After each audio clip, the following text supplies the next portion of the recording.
You've read the story of Jesse James, of how he lived and died.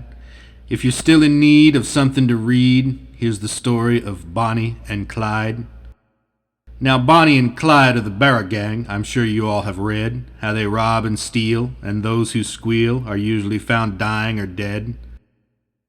There's lots of untruths to these write-ups. They're not as ruthless as that. Their nature is raw. They hate all the law, the stool pigeons, spotters, and rats. They call them cold-blooded killers. They say they are heartless and mean. But I say this with pride, that I once knew Clyde, when he was honest and upright and clean. But the law fooled around, kept taking him down and locking him up in a cell, till he said to me, "I'll never be free, so I'll meet a few of them in hell."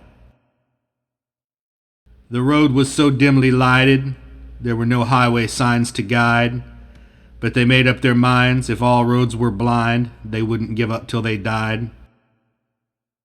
The road gets dimmer and dimmer, sometimes you can hardly see, but it's fight man to man and do all you can, for they know they can never be free.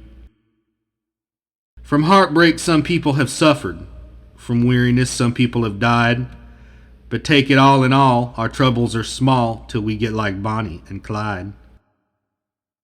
If a policeman is killed in Dallas and they have no clue or guide, if they can't find a fiend, they just wipe their slate clean and hang it on Bonnie and Clyde.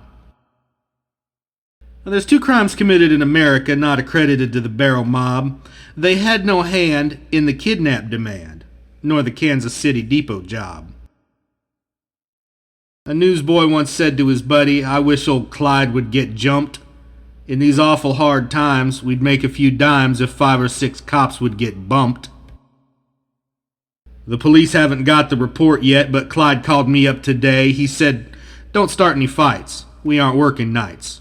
We're joining the NRA." From Irving to West Dallas Viaduct is known as the Great Divide, where the women are kin and the men are men, and they won't stool on Bonnie and Clyde. If they try to act like citizens and rent them a nice little flat, about the third night they're invited to fight by a subgun's rat-tat-tat. They don't think they're too smart or desperate. They know that the law always wins. They've been shot at before, but they do not ignore that death is the wages of sin. Someday they'll go down together.